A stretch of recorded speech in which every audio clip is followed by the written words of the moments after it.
can't miss it. Here. Here. Or here. Electrified by water.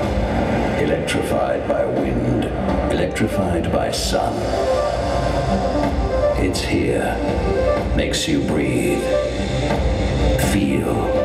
Move. Paving the way for an electric future.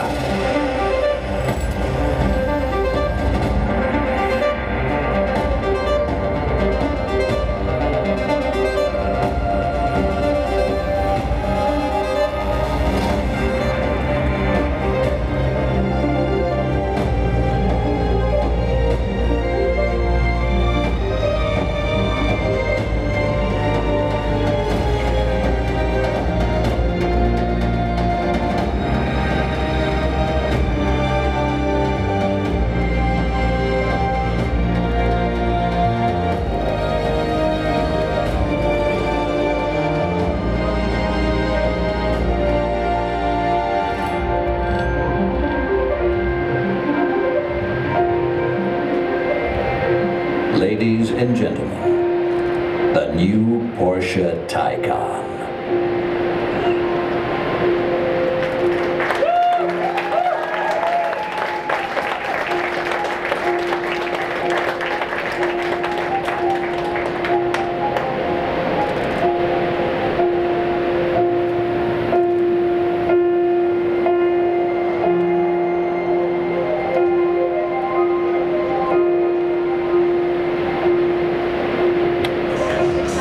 Dann war das hier 29, glaube ich.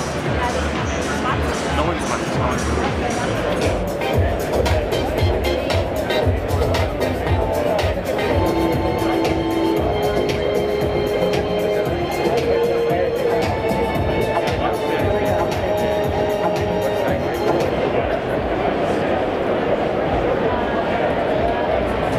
I'm here in Toronto checking out the all-new Porsche Taycan, the brand's first ever all-electric vehicle. It's made an absolute splash with a claim to 20,000 deposits on this thing. So let's jump into it and see what the big deal's all about. Now, interestingly, despite being electric, the Taycan uses conventional Porsche naming schemes. So you're looking at the Taycan Turbo S top-of-the-line model. There's also a Taycan Turbo, and in the future they're going to release lower-end models with the Taycan and Taycan S, respectively. Now, being the top dog model, you expect it to have crazy performance, and it absolutely does.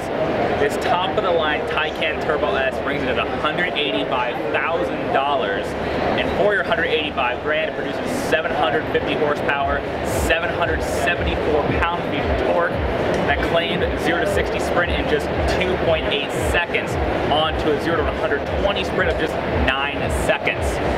Porsche says these figures are repeatable. You can do those 0 to 60 runs back to back to back to back to back with no noticeable degradation of performance, which is something other competitors can't necessarily claim.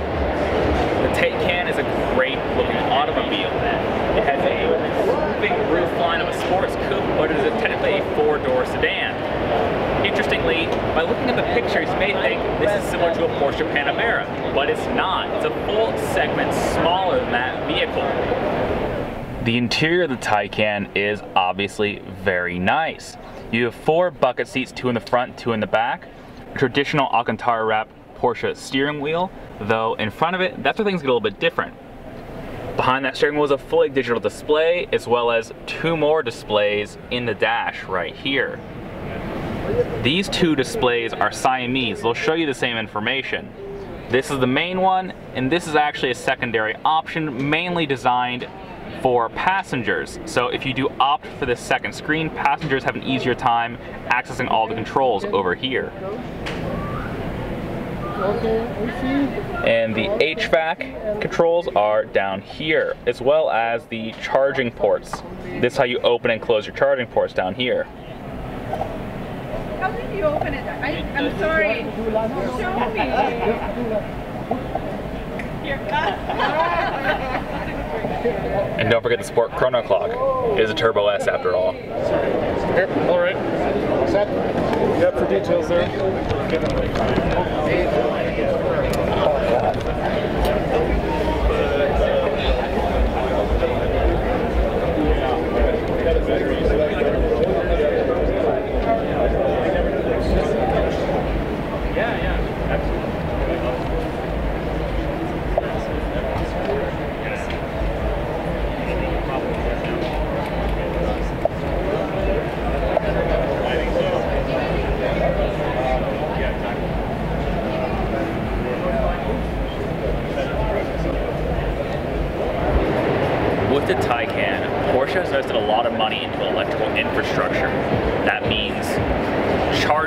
whether it's at your home, at your local Porsche dealership, or on the road.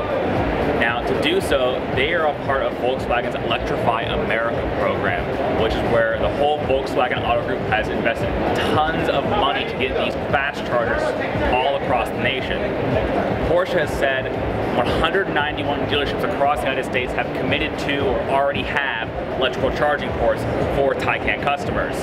Though it goes on much more than that, because the Electrify America program is all about putting charging ports across the freeways and cityscapes all across the country. So they're really trying to compete with Tesla's supercharger network, and it seems like they're on a fast pace to do so, whether it's to match them or eventually beat them in terms of coverage across the country. So as of this filming, Porsche has not certified the US expected range for this car, though in the European test cycles they're seeing 450 kilometers per charge using their test cycle. That's about 280 miles for your personal reference. The Taycan uses a dual synchronous motor all-wheel drive system, which is actually quite similar to the Tesla P100Ds of the world, as well as things like the Jaguar I-Pace and I believe the Audi e-tron as well. One interesting fact, though, is that despite the all-wheel drive system, it's all about the packaging, right? Where do you put the batteries? Now, with the case of the Taycan, they've made a big effort to really maximize usable interior volume. So, Porsche gave us this great little graphic showing us how they stacked all the battery modules on the floor of this thing to really optimize rear seating space. So when you actually sit in the vehicle, especially in the back, you notice the floor actually dips down to accommodate more headroom. It puts that rear seat about 2 inches lower than the front seat. The Taycan is a big gamble for Porsche in terms of money spent and the money they're asking, because this Turbo S model does make it the most expensive electric car on sale in the United States today. Though Porsche claims they have enough customers who are already ready and willing to buy these things that they think their gamble is worth their while.